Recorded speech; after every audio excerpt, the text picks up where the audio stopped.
I do not come from an education in art. I come from a passion in art. And I think whenever you're following your passion, the money comes. And it's a passion. I am driven morning, noon, and night. And here I am at 65 and still very passionate about it. Welcome to The Change Effect, the podcast that helps you turn life transitions into powerful new beginnings. One story, one shift, one breakthrough at a time. I'm your host, Noelle Van, an author, leadership coach, and change strategist who spent years in corporate America helping innovators and leaders break through barriers to create success on their own terms. I now work with women to step into change to create a life they love. Whether you're putting yourself at the center of your own story, redefining success, or making a power pivot in your life, career, or business, you're in the right place. Each week, we dive into conversations with trailblazers, change makers, and everyday women experiencing the ripple effects that come from overcoming the fear and doing it anyway, providing actionable steps, practical strategies, and a whole lot of fun along the way. So if you're ready to step up and become unstoppable, buckle up and let's get started. For those who experience great success in their lives, few look back on their path and say that all the right pieces just fell into place. In fact, most of us who are building a life we know we were meant to live can vividly recall the moments of uncertainty and ups and downs along the way that we continue to experience as our journey unfolds. Lorna York is a visionary art world veteran who's reviving the contemporary art scene in California, but her path to get here was not always easy. It was paved with life lessons, failures, and hard-won experiences that shaped her into the person she is today. As owner of Madison Gallery, a Solano Beach contemporary art space known for introducing global artists to the Southern California art scene and one of the most prominent authorities of contemporary art in Southern California, Lorna knows a thing or two about holding a vision for artists and creating an ecosystem to support them. Lorna built a $50 million business from scratch, a gallery that is globally renowned for their curatorial vision and personalized collector experience. No small feat, as she has navigated the ultra-competitive and male-dominated art industry, building relationships with artists around the world and establishing a track record as a platform for budding talent to launch their careers. Lorna is here to share the steps she took to make her dream a reality while creating a special space that continues to provide joy and inspiration to artists and art enthusiasts from around the world.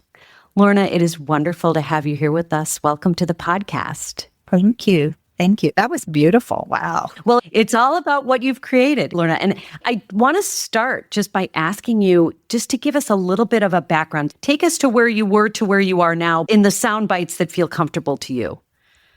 Well, I think I was always born creative. I'm the baby child of 5.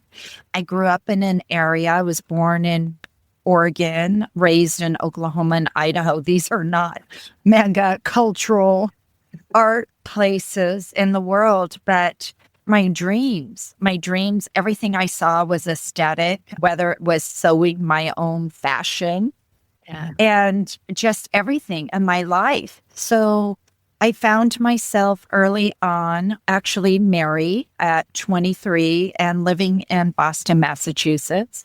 My husband was entrepreneurial and he looked at me and said, "What are you going to do?" And I was like, well, I'm married at this age and stage. I was born in 1960, so we should have a family and children. This is what you do. So yeah, I did it all at once. I got pregnant with my daughter, Madison. My company's named after her. She's now 36 years old.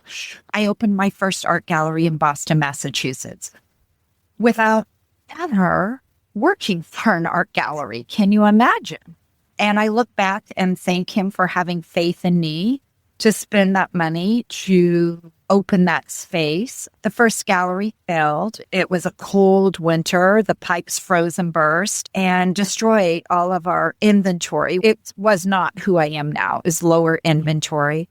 But looking back from your failures, and it was my baby, while I had a baby in my arms, and to have failed, I had this space, but I had no artwork. And I started searching for emerging artists. And where I found them was the Museum of Art had a school. And I went to that school and found emerging artists. And little did I know right then was the moment my vision started. I had an eye. I had an eye for selecting talent, of knowing the difference of good art and bad art. There's a lot of art out there, right? Yeah. And my journey began. So the gallery did close, and I ended up working for a firm that was actually owned by Fidelity Investments. I do not come from an education in art. I come from a passion in art. And I think whenever you're following your passion, the money comes. And it's a passion. I am driven morning, noon, and night. And here I am at 65 and still very passionate about it. So I went to work for a company that had a lot of money. They wanted their CEOs. I mean, UBS has a huge art collection. Fidelity Investments, a private firm in Boston, has a huge art collection. And what they wanted to do was open up galleries. And I started working for them amongst women that came out of New York that had masters and PhDs. My drive, my vision. In 6 months, I was the lead director of the galleries in Boston. I soon started opening many galleries across the United States with our CEO that was out of London. I worked for them, which gave me how to run a business. I worked for them for a good 10, 15 years. I consulted for them. And one of my assignments was to come to the West Coast one year. I had moved my family and I down to the Palm Beach, Florida area. And I came west when I was 40. And I landed in a town in Southern California called La Jolla, California. You don't leave it. Yeah. Yeah, La Jolla is beautiful. It's a jewel box of a town, and you go, I don't care if I was selling beads on the beach. I've got to live here. But holy, it's so expensive. I want to live in California.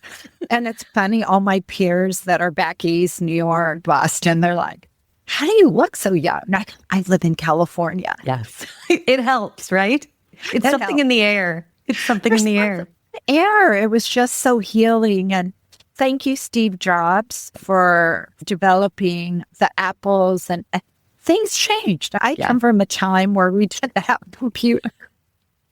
Right. Things have definitely changed. And that is women for sure. had to wear stockings, and we had a dress code, and now we wear jeans and everything else. So I've been through all the decade of how we changed. And so I chose an off market to build my brand. Oh, quick. Left the ex-husband in Florida. I divorced after 20 years. Okay. So, and let me ask you this question because it'll lead back to it. You said you moved, you were out in California visiting for work. Yeah. Had you been in the midst of the divorce at the time, or were you? Well, like, yeah, my marriage got it. was traveling a lot, and my marriage was kind of ending after 20 years. We'd just grown apart. And I was assigned for the summer. Who wants to be in Florida for the summer? So I came out for the summer, brought my dog, and was living in La Jolla, California in an executive apartment, and was like, I'll never go back home. So fast forward, I'm 44 years old, going through a divorce. I'd been married since 23. And that's a lot of changes for a woman. My older brother said, you get to reinvent yourself. And I go, what does that look like? Reinvention? And he goes, you get to do whatever you want to. And as I stated, most of my family, my older sister lived in Santa Barbara. My family lived out west. I was born out here. So coming back to my roots, I had been on the East Coast most of my life and made my start on the East Coast.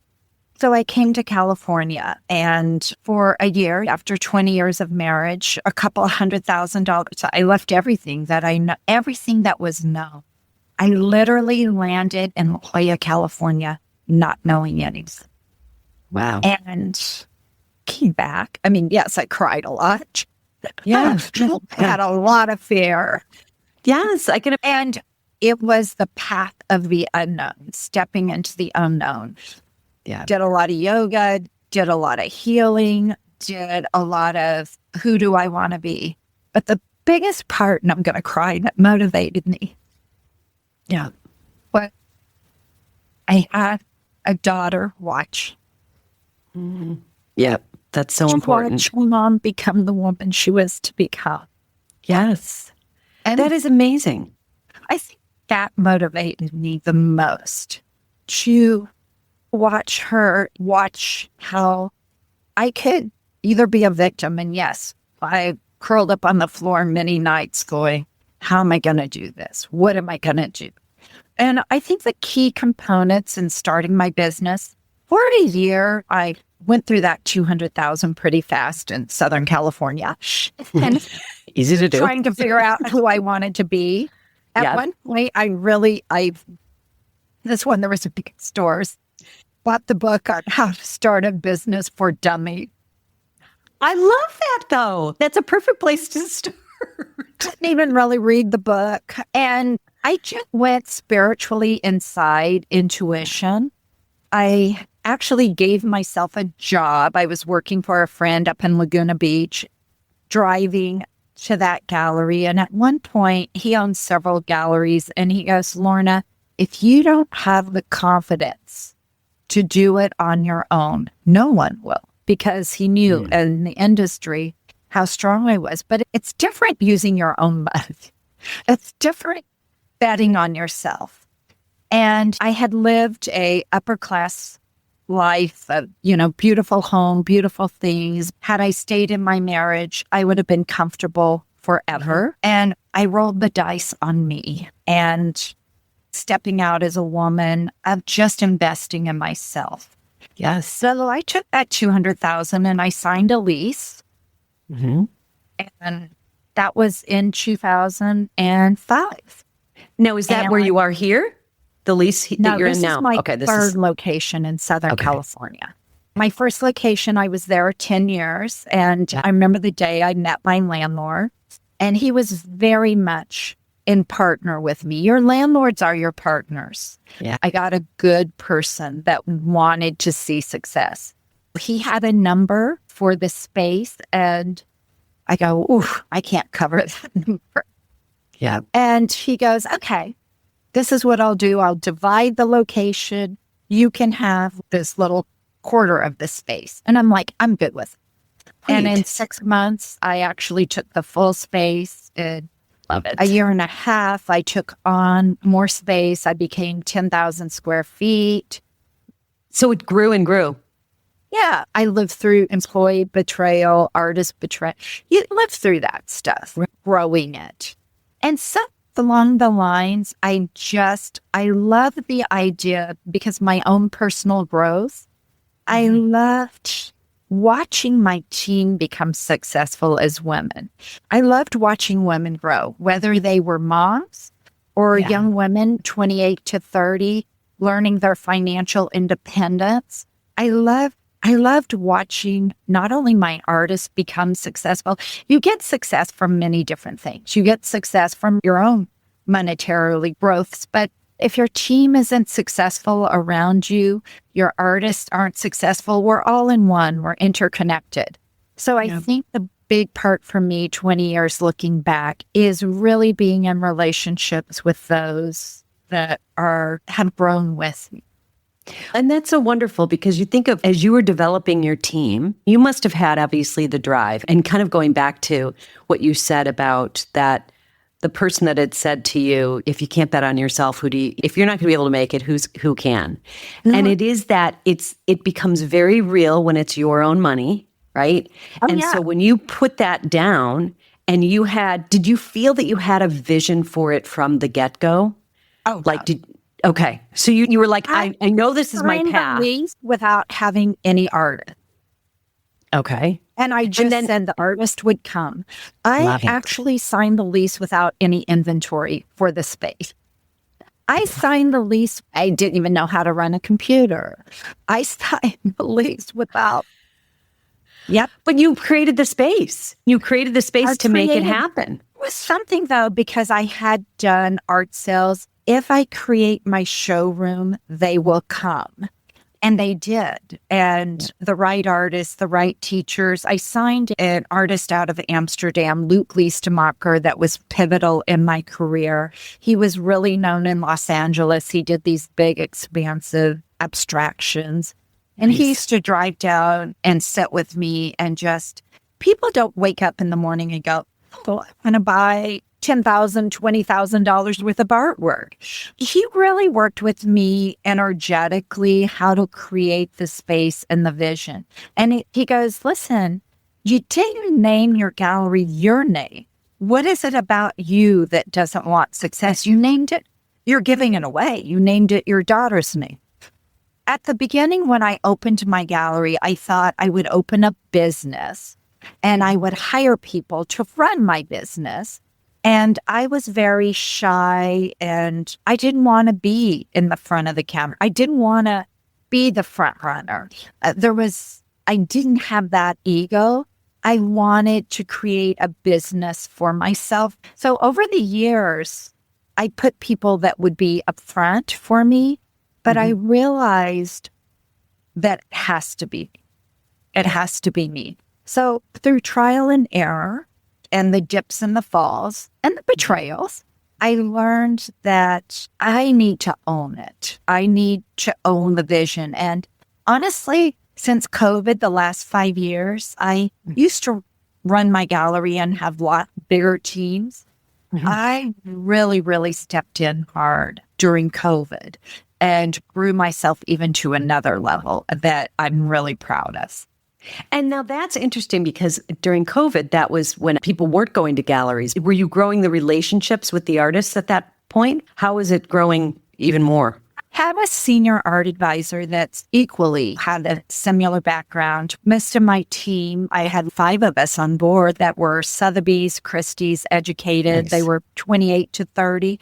When we had to close our business for pretty much 90 days here in California, I told them to take their laptops, but most of them fled back to where they're from or Miami or whatever to work from home. And then there was the call back to work, right? And many of them didn't want to come back to California to work the physical gallery. Yes, we could do it digitally, but then we throw exhibitions. There's the physicality of the showroom still running.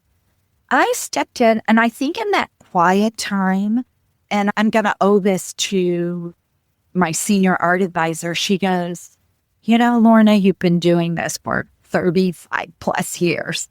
She goes, let's have fun. I go, bro, have fun. This mindset of work and have fun. I love it.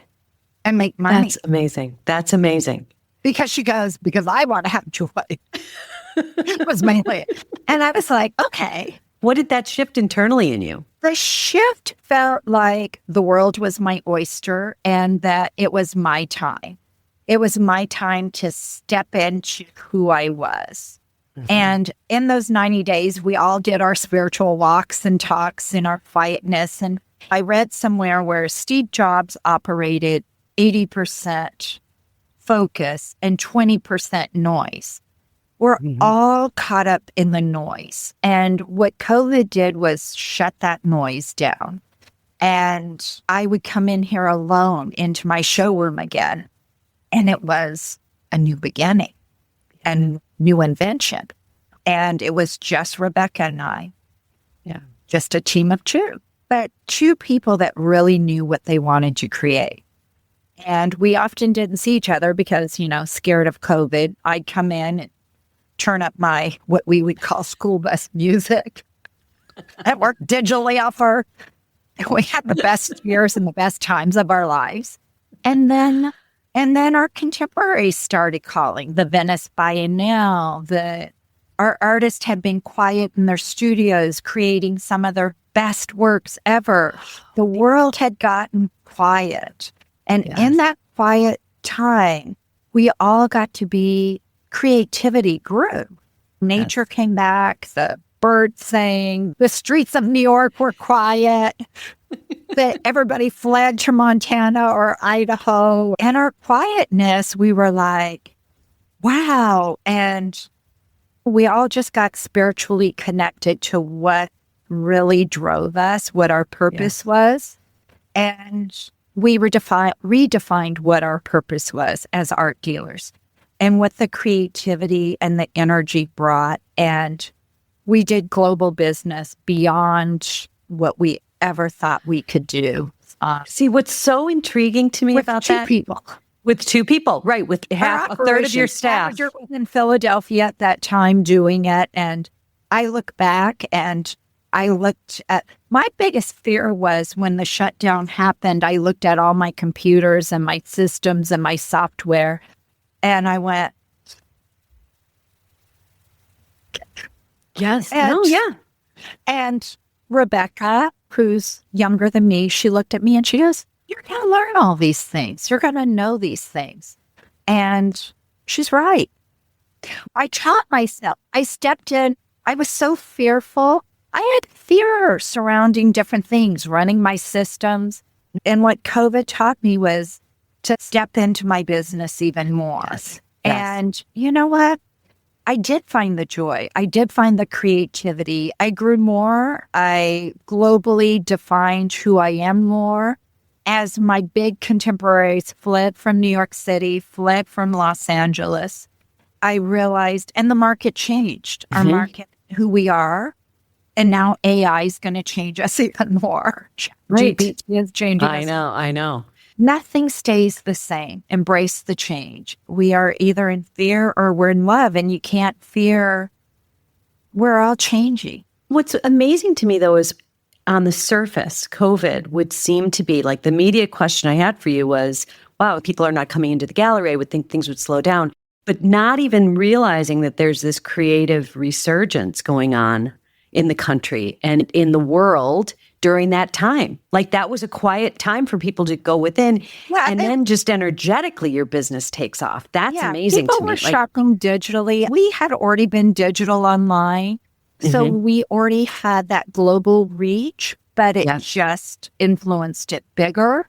People started following artists, understanding them, trying to find out I think social media helped a big part because people want to know behind the scenes. They want the artist knowing the process and then where to get them. And then the bigger markets of let's go to London, Paris, Hong Kong, New York, Los Angeles.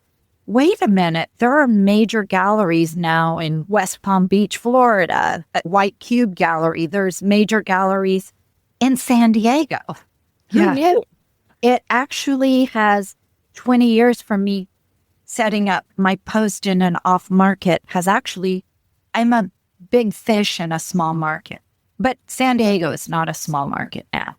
Let me ask you this. If you had someone who is, and this is not necessarily just in the art world, if you had somebody that is in their early 40s, they are coming off a divorce, they are looking to reinvent themselves, what piece of advice would you give them? Or rather, we could say that you were talking to yourself back then. What would you tell yourself about life and maybe we all go to school and we get educated in something. And like I said, I didn't go to school. I'm a self-made woman. I educated myself through the act of working and realizing those goals and teaching myself because I had a passion for the art. Do I wish I would have had to walk into a major New York City gallery? It all happened the way it was supposed to happen. A woman reinventing herself. I think the new generation of women, and I can speak about, like, my daughter's 36. She's a millennial. She's educated. She's raising her children. She has babies. I don't know your circumstances if you had children. I was told early on by a therapist that I wasn't Mrs. Jim York. I was meant for greater things in this world. Our children we raise, and they are every bit a part of us in raising families, and being a mom is the biggest management job of our lives and the most beautiful thing to create another human being and then have grandchildren. But meant for so much more. And I actually smile. These are my golden years, the next 20, 30 years. And I'm more energetic, more active, and more just looking forward to life because I still get to be creative in the marketplace. Yeah. I think retiring is an evil word. Me too. Yeah, I agree. I hike with women from age 48 to 65, and Yeah. these all business women with children and college costs a lot these days. We're much more dynamic. We have so many more avenues than our mothers had. So, Well, and you can't, can you imagine yourself? I love the beach just like anyone else, but I would go nuts not doing anything. You feel like you have the energy and the creativity. There was a part of me when I arrived in La Jolla, to be perfectly frank and honest, there was a lot of women that divorced well and never had to work another day in their lives. And I was like, that's not me. House up on the hill overlooking the ocean and never have to work another day in my life. Yeah. But then when you really think about it, though, and I agree with you, women are so multifaceted. We have so many dimensions to us, and we only have one life. And so, right. And those women, they were my friends. They got to hike, work out. Oh, yeah. I mean, we're looking perfect all day long. And it's not a bad life. Lorna, but we want to be you. I go, really? And pay all the bills. But think about that. Do you love I like? But think of of all of the things that you've been through, Lorna, you have had the ability not only to self-express, but to be able to really find your strength and then create a space for other people. Like, you have built a community. You have built so much. So it goes beyond just the confines of what you've done personally, but then all that you've given to the community. That is a gift, and that is something that's your life's work, which is amazing. And it continues. You know, one of my biggest gifts is my dear friend next to me. Oh. She goes home and tells her 13, 14-year-old son, she grew up, she's a Gen Xer, I'm a baby boomer, and she doesn't come to work. It's not work. We're creating. It's something she's passionate about. That's the most beautiful platform I could have provided for another. Absolutely. Absolutely. Like, there's nothing it doesn't get any better than that. It doesn't get any better than that. That's on a good day. We can handle the bad days too. Okay, now I want to be cognizant of your time, so I'm going to ask you, I would love to hear about this exhibit that's coming up, and that you had just an event this past week. Maybe you can tell us a little bit about that, just to give the listeners a flavor of the gallery and what you've got going on. Well, I manage about 30 major contemporary artists. I travel and I source and I bring major contemporary artists to Southern California. And one of the artists, it's very rare that I would have a California-born and bred artist, but his name is Marquise Lewis. He's known as Retina, is his tag name, because he is a graffiti street artist. We all know Jean-Michel Basquiat, Keith Haring of the 80s. And he's referred to kind of as our contemporary Jean-Michel Basquiat because of his heritage, mainly mixed heritage of African-American father and San Salvadorian mother, and actually Cherokee Indian. He grew up on the streets using them as his billboard. Literally, he'd climb the billboards and do his hieroglyphics. World-renowned. Major brands have signed him. He has done Louis Vuitton, limited edition scarves. As we know, Louis Vuitton gets behind contemporary artists. He's now 45 years old. He's moved out of Los Angeles, which I think is very healthy for him. Just got married, and his work was always more in defiance, claiming space. He has reached a level of sobriety, and we're so proud of him as a mom, cheering mama. And this is some of his best work I have seen. I've represented him for a decade, and we are doing a solo exhibition. He tagged our wall. CBS News was here, and he wrote on our wall. But it's a certain language that connects the community. And he feels, as a community and America in general, we've segregated. We're not interconnected anymore. And his art is meant to connect. And you can see it behind me. Some of it's like his prayers. This is a black on gold enamel. We have an exhibition opening September 20th from 6 to 9 where you can meet the artist. He's very humble. He's been very famous in the art world for many, many years. Jeffrey Deitch did a Beyond the Street at Mocha, was one of his first openings. But yeah, I feel really blessed to be representing him and having this opening. Then I go every 45 days, the showroom changes over. And then I go into Bosnian artist Randinko Malak, who showed for his country in the 57th Venice Biennale. And he's doing black and white watercolors. It's about climate change, but it's New York City. It's just black and whites, and they look like photographs. They're magnificent. Oh, that's amazing. Lorna, when I think of what you get to do every day, it blows my mind. I'm an artist too, so I'm a curator. So I curate the space. I curate for my clients. I'm very lucky that my collectors, one of the things Rebecca reminded me during COVID is we have 20,000 some odd collectors, and they tend to adore my vision and my artist that I support. And being a part of the contemporary art world, I'm supporting them by my showroom, my staff, selling their works, because a big part of the money goes back to them to keep creating. Yes. And many of these artists have major dealers in London, Hong Kong, Singapore, but we represent them exclusively here on the West Coast of California. That's so amazing. That's so amazing. Lorna, you and I could talk for another several hours because I have so many questions. I never threw away my questions and answers, but I think I covered everything. You did, but you know what? What has been so lovely is not only your story, because the people you work with are amazing and are like a whole nother podcast. We could go into the people, the artists that you've touched. I think a team to support you. Hire people if you're 40 going through a divorce. Or not. I mean, you could be anyone. You could be anyone that wants to start their own thing, right? Yeah, step into it, little steps at a time. Get the confidence. Surround yourself with the right people. It took me a while to really find my A-team, the right people. The right people to support me. And I feel very blessed and lucky for that today. And they're probably feeling very blessed and lucky to have you to work with as well. You obviously are a very good leader. Some days.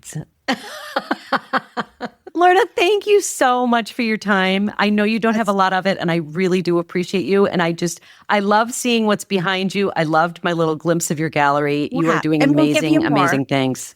Thank you. Oh, this is lovely. This is going to be an amazing exhibit. I'm taking a look at the art right now. Okay. Thank you again, Lorna. Have a good rest of your day. Say thank you to your staff as well. I appreciate you. Thank you, Lorna. Thank you, Rebecca. We appreciate you. We appreciate you. Thanks so much. Thank you. That's it for now. Until next time. Thank you for listening to The Change Effect. You can find us on Spotify, Apple Podcasts, or wherever you get your podcasts. Be sure to subscribe and leave a review if you enjoyed this episode, so more women like you can find us and take their next step toward creating a life they love.